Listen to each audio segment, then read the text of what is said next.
everyone, welcome to another video on this channel, and today we are talking about two franchises that I've finally managed to completely finish. There's many more, obviously. I haven't seen all of Halloween, I haven't seen all of Friday the 13th, I haven't seen all of Hellraiser, but today I am talking about the Nightmare on Elm Street franchise and the Omen trilogy of films. And today we're talking about all of them really, but mostly the ones that I watched for this video for this Spooktoberfest. So in the case of Nightmare on Elm Street, I watched The Dream Master, The Dream Child, and Freddy's Dead. And with the Omen, I watched Damien, Omen 2, and The Final Conflict. So let's get spooky. Listen to me, Mom! Admit it! You killed your mother! No! She wasn't my mother! I was adopted! A jackal! You were born of a jackal! Yes. So first of all, I don't know that Omen is like a series that people talk about a lot. I know that everyone's really excited that Sam Neill's in the third one, and before this I had heard mostly about the third one because of Sam Neill and because people said it was really good, it was the best one after the first one. So I was excited, I was really excited to watch it, I was really excited to watch the third one because I love Sam Neill, I love his horror movies that he's in, so I was really excited. And it was interesting to kind of delve into this thing that I hadn't really heard anything about, because people talk a lot about Nightmare on Elm Street, they talk a lot about Friday the 13th, and I think Damien isn't really like the horror villain that people talk about, so I kind of just figured, I found the Blu-rays and I was like, I'll just watch these because I haven't seen them before. I've only seen the original film and I really like it, so I figured let's give this a go, see how it goes, see what we think, see how spooky they are. And boy oh boy, I have mixed feelings. I have a lot of feelings, I have a lot of thoughts, I have a lot of I have had an experience with a capital E watching those movies. So I thought, let's talk about those first since there's fewer of them, and then we'll talk about Nightmare, even though I watched Nightmare first. And then, because I figured with Nightmare I'm gonna rank them, I'm gonna talk about that and Freddy and stuff, so let's just get Damien over with, So yeah, the Omen.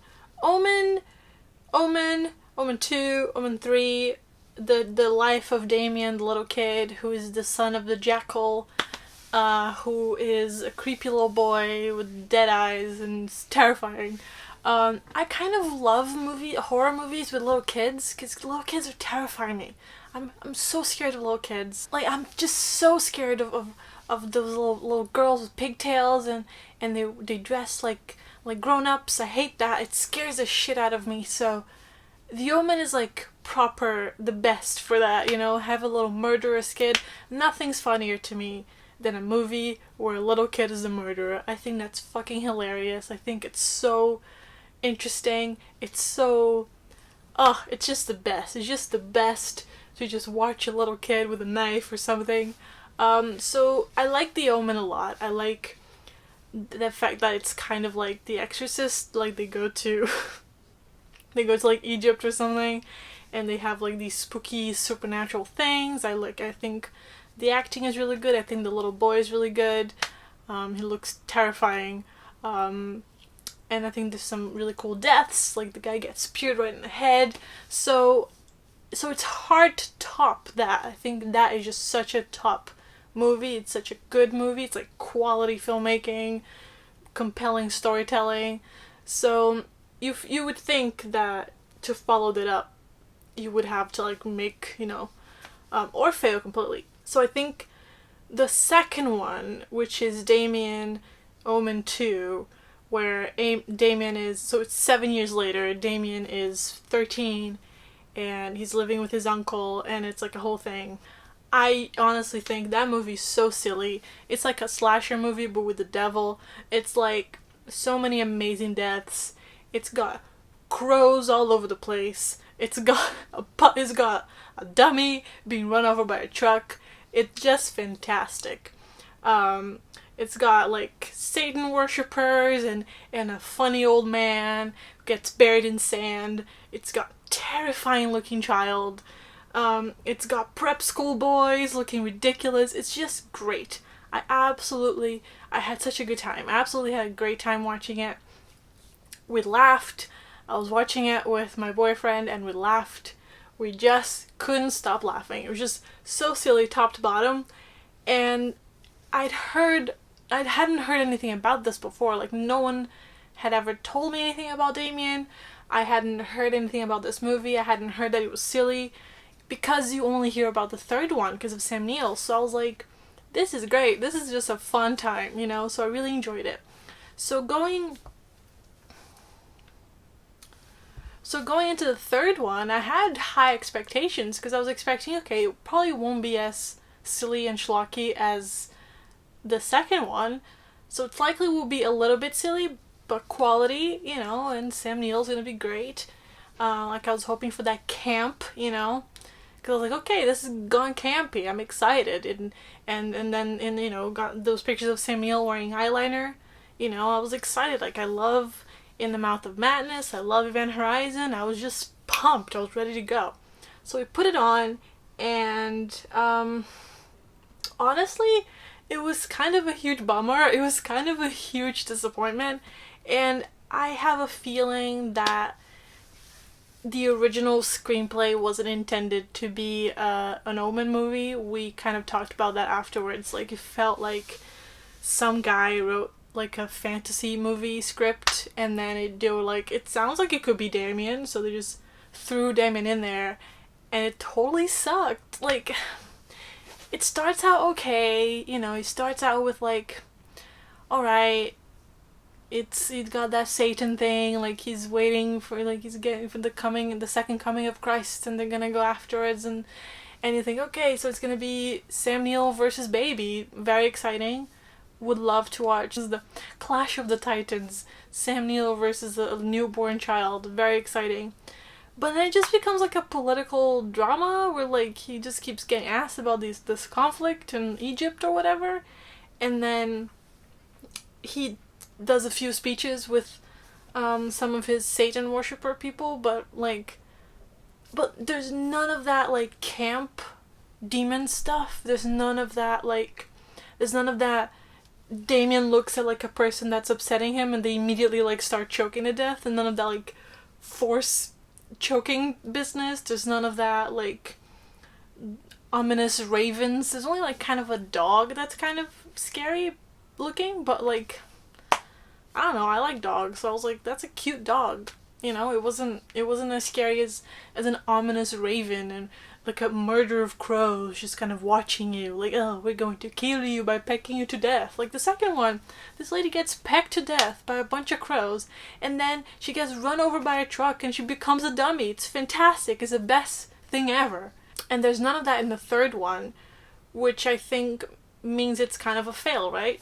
Like, yeah, maybe the third one isn't as much of a, like, it's not campy, but then it doesn't have that like highbrow elevated horror from the first one, so it just kind of meanders in this like magical realism nonsense, and it's just quite disappointing. It was a very disappointing film. I was like, damn, like this could have been so good. Damien has got such potential as a horror kind of villain, because he's the devil. He's the son of the devil. He's as they say in Hack-O-Lantern, he's the devil's son. You're the devil's son! But there's none of that. So he's just like a mildly politically inclined Damien who does all these machinations to get to the political stance where he can be in London so he can kill this baby.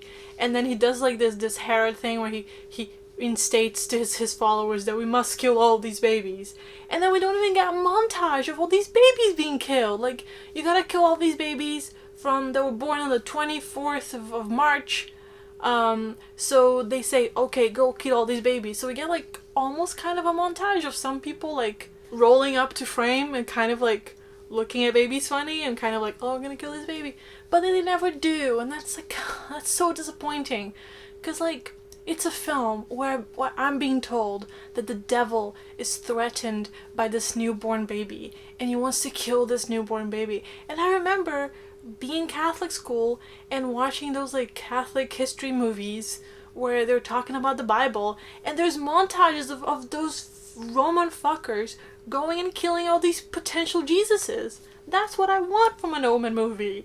Like, if I can get something from the Bible, I should be able to get it from the Omen movie. You know? That's all I'm saying. The Bible cannot be more entertaining than a movie where Sam Neill exists. Like, there's no Sam Neill in the Bible. You know? Like, so it's quite disappointing. And just looking at him now, the second one actually has a higher Metascore than the third one, which is surprising, because I thought that I'll be honest, I did not prepare for this. I was just saying thoughts that are in my head. It's just things that I overheard, because I don't read reviews. But yeah, so let's have a look, see what people have to say. Okay, so Empire Magazine said that it half the times felt more like an Omen parody. And I would strongly disagree with that. I wish it felt like an Omen parody. It doesn't feel like anything. It feels like a script, as I said before, that was written for something else, and then they thought, let's slap the Omen title on top of it and call it a day.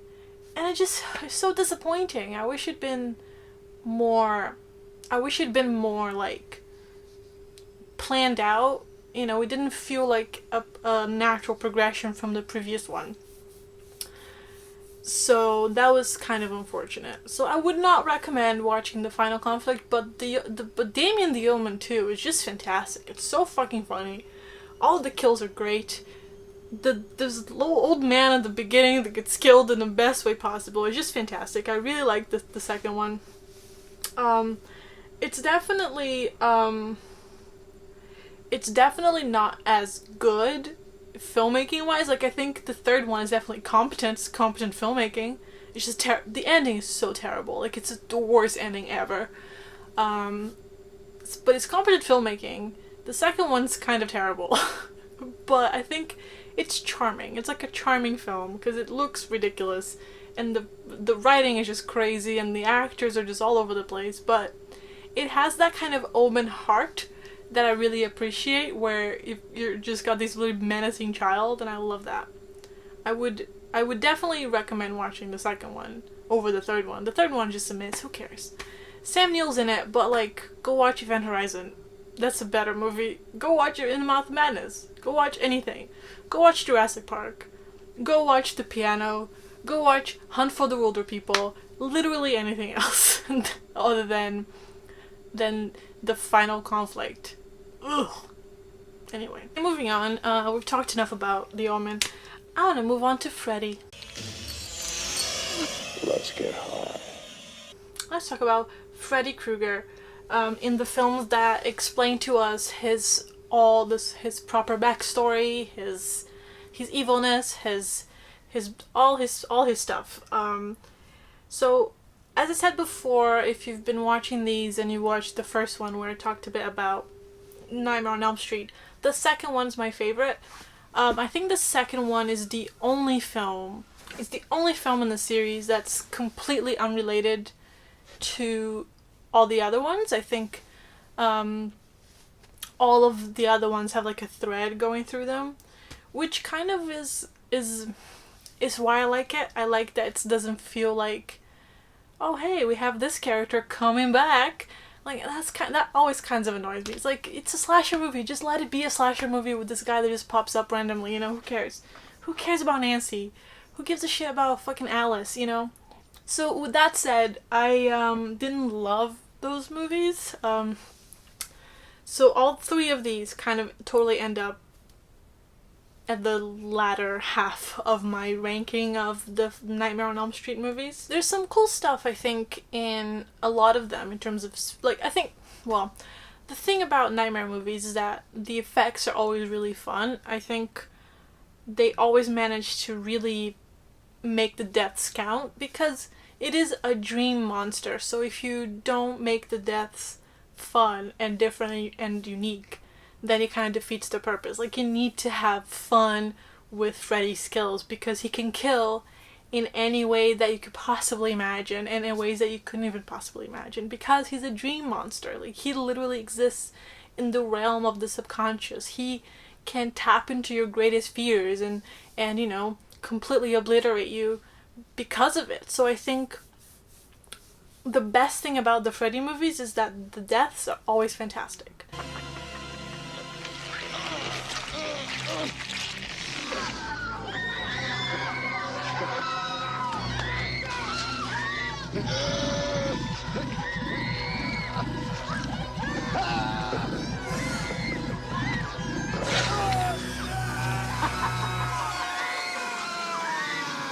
And for that, I have to give all these movies big props. All the deaths are great, the effects are great, and the way that Freddy comes back to life in the fourth one is very funny. Dog pees, fire comes out. It's great.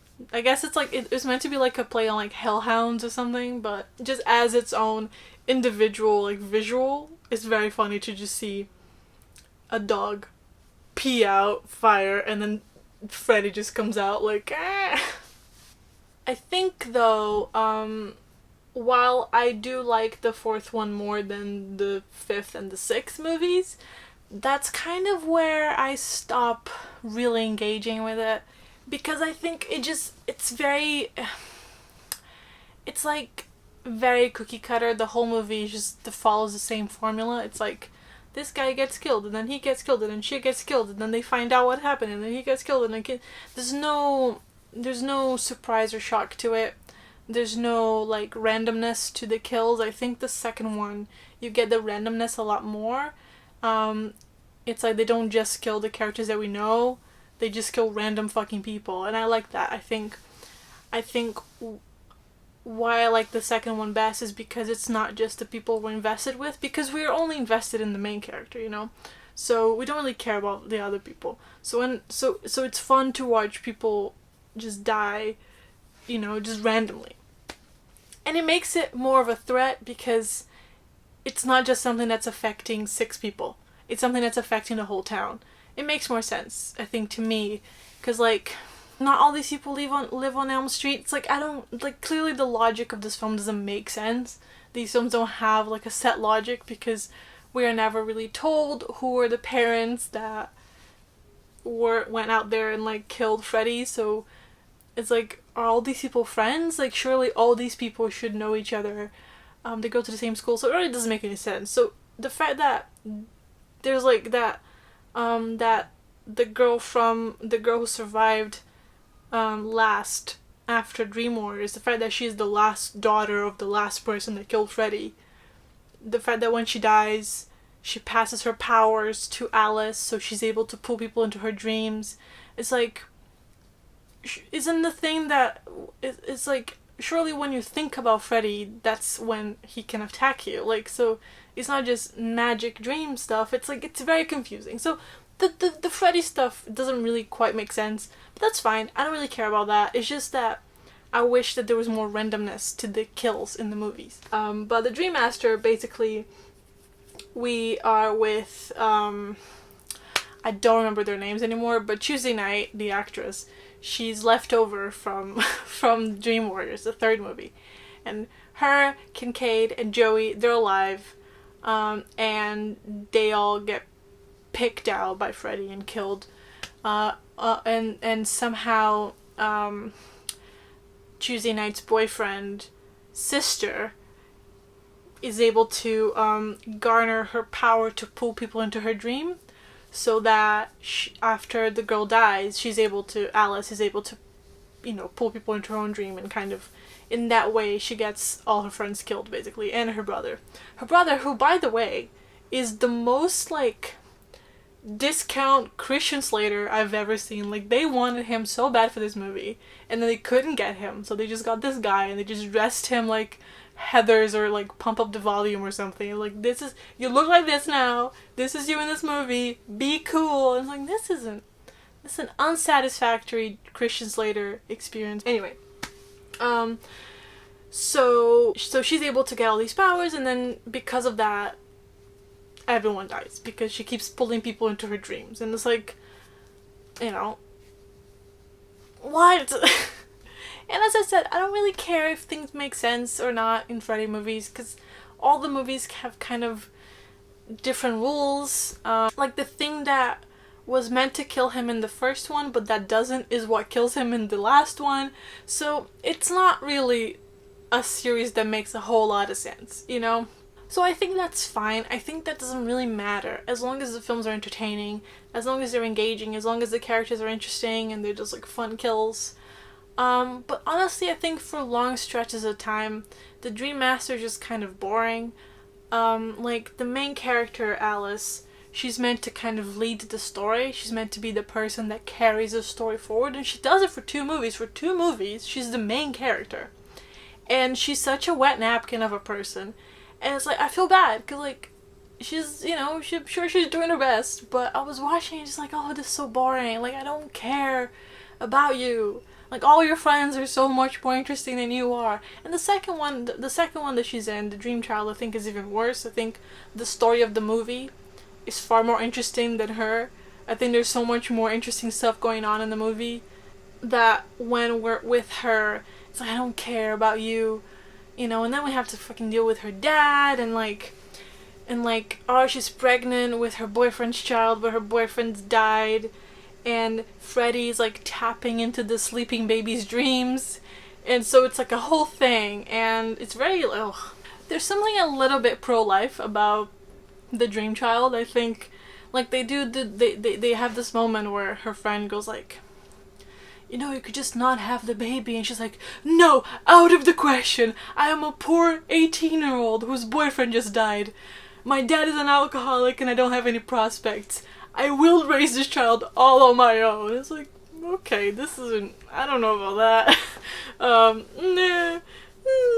Maybe just abort it. You know what? I think that's okay to abort your Freddy child. I think that's fine.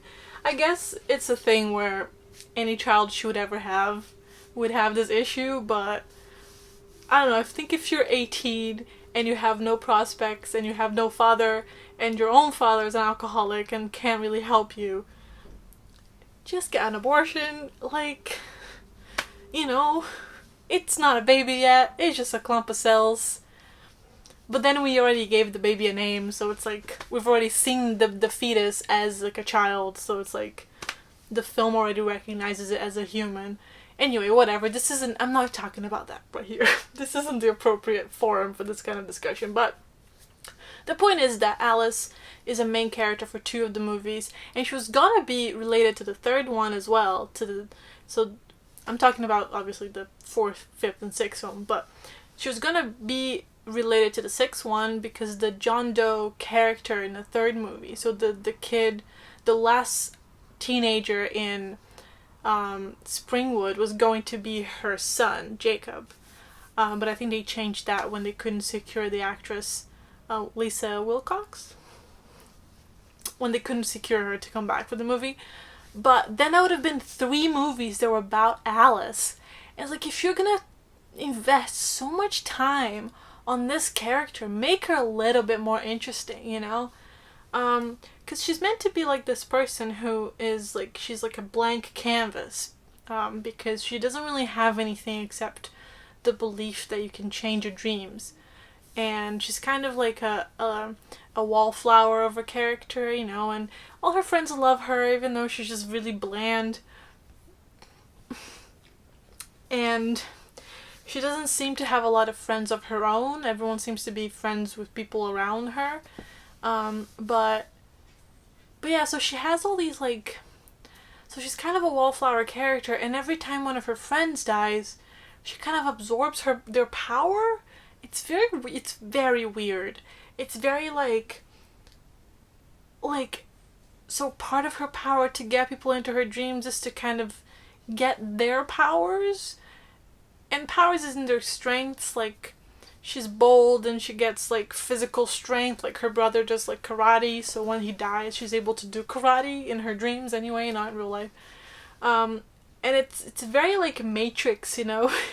It's very like downloading like a little like a software into her CPU thing.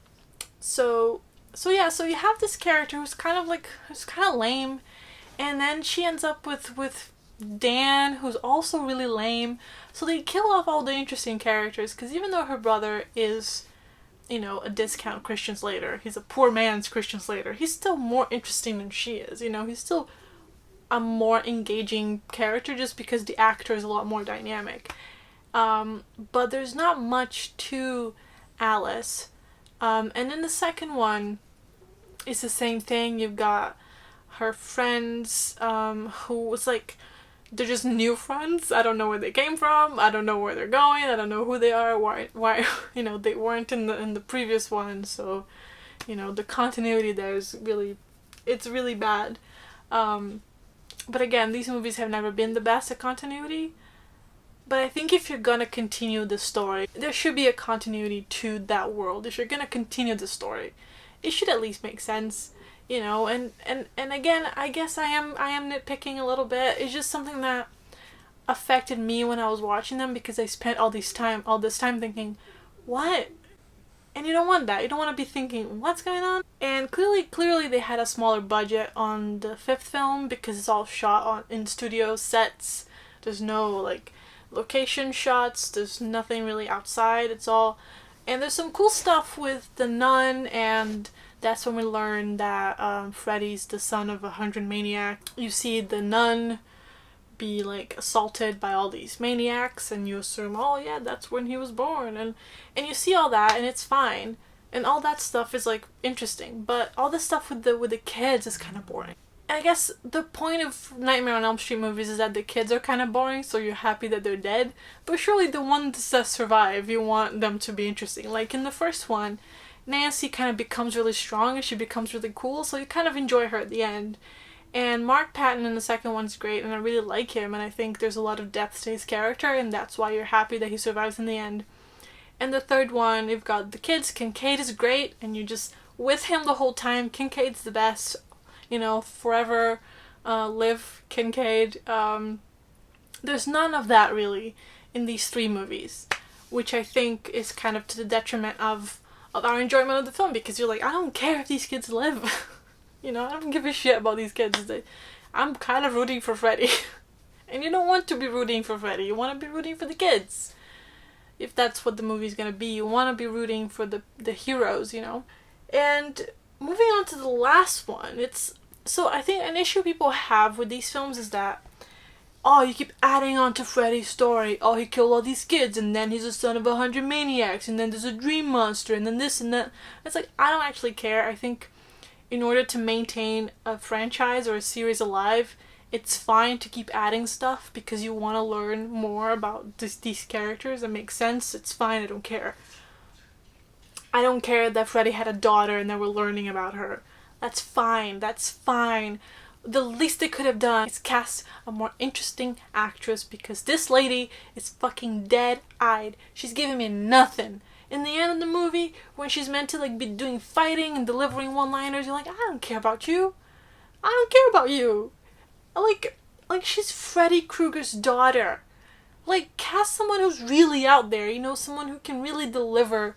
Because it's like, okay, maybe in the beginning she's subdued because she doesn't know and she kind of was raised by a separate family. But when she finds that out, when she unlocks the memories that she's Freddy's daughter, fucking let her be wild. Let her be Freddy Krueger's child. I think that would have been so interesting. That could have had so much like potential of campiness, of like of ambiguity, of like, well, now that she knows this, which side will she take? And will she be on her dad's side, or will she still be on the light side? And you've got all of that nuance and ambiguity, and it could be potentially really cool. Instead, we get her, the daughter, who is like the caseworker for the youth shelter in the film, where we get all these teenagers. And then you get this therapist guy who's actually kind of funny. He's kind of a lucid dreamer. So you get a lot of mileage out of that, and it's cool. And then you get the other girl who is just a terrible actress. And it's just like, it's fine if they're bad actors, but they need to be fun to watch, you know. Like, I don't think that Heather Langenkamp is a particularly good actress. I don't think that she does like a brilliant acting job as Nancy Thompson, but she's fun to watch. I think she's a compelling actor. I think, you know, even though she's not amazing, she's in 3 of those movies, and I think she's great in them. I think she's great in the 3rd one that she's in, which is Wes Craven's New Nightmare. I think she's great in Dream Warriors. I think she's really fun as like a teenager because she's got that, like, she does have that wallflower thing, but she's determined. There's something behind her eyes that you're like, she's not to be trifled with. However, when it comes to Lisa Zane, who plays the Maggie character, who is Catherine Kruger, Freddy's daughter, nothing there. You know, she looks like she doesn't want to be there. She's not interesting. She's not giving me anything. Like, I think even like some foreshadowing where she's like wearing like a striped jumper or something, you know, to make it, I don't know, to make it more meaningful within the story. And there's none of that. There's none of that in the film, so it just feels a bit like, it does feel tacked on. And I don't think that it necessarily needed to, like, I don't think it necessarily was tacked on. I think it's fine, as I said before, to keep adding layers to Freddy's narrative. It's fine, because you don't want one of the movies to just be exposition central and then everything else is like whatever. But I think you need to make it more compelling within each of the films, you know? I do like the setup of the film. I like the idea that Freddy managed to kill every single teenager in Springwood, and so all the adults have gone crazy. I think that's really cool, and they could have done so much more with that. So to me, Freddy's Dead just feels like a waste. It feels like a wasted potential. There was so much there that could have been really fun. There was so much there that could have been really exciting, that could have been really different, that could have been really unique. You know, it could have been such a fun way to like end the story. And it's, you know, it's a shame that it wasn't. It's a shame that there wasn't much there done with what was, you know, set up in the beginning. Like, I think that's kind of why I like New Nightmare a lot, because it's just bananas. It's like, what if Freddy exists in the real world? And we see Wes Craven in the movie, and we see Robert Englund as himself and as Freddy, and we see Heather Langenkamp as herself, and it's like, it's proper crazy creative, which I think is what I want from a Freddy movie. So I don't really get the camp creative thing out of Freddy's Dead that I want to get from a Nightmare on Elm Street movie. Which is a shame, because, as I said, there's a lot of potential there. The stuff with the town, you know, the Freddy's daughter idea. I think all of that is really cool. And like Freddy using the last remaining teenager in Springwood to bring him outside of Springwood to haunt the rest of the town. Like the idea that he's trapped in this town, but he's able to leave if he plays his cards right. There's so much there, and none of it quite gets explored in an interesting way that I think makes the movie worth it. It just feels like a waste. I do like the Dream Child. It's enough. I like the Dream Master fine. I think they're okay. They're mediocre Nightmare movies. They're definitely middle of the road in terms of entertainment value. They're not anything to write home about. I think they wanted them to be more than they were. There's definitely a vibe that they wanted this to be like a powerful moment, where this young girl uses her conviction and her powers to defeat Freddy. It doesn't quite stick the landing, in my opinion. So I'm gonna give you my final official ranking of the Nightmare on Elm Street movies. That's my definitive ranking. Obviously, I think everyone has different opinions on it. I'm going to compare the Collider official Nightmare on Elm Street movies ranking to my official Nightmare on Elm Street movies ranking. So let's see the official Collider Nightmare on Elm Street ranking. Nightmare on Elm Street remake, which is not on my list. 8, The Dream Child. 7, The Nightmare on Elm Street 2, Freddy's Revenge.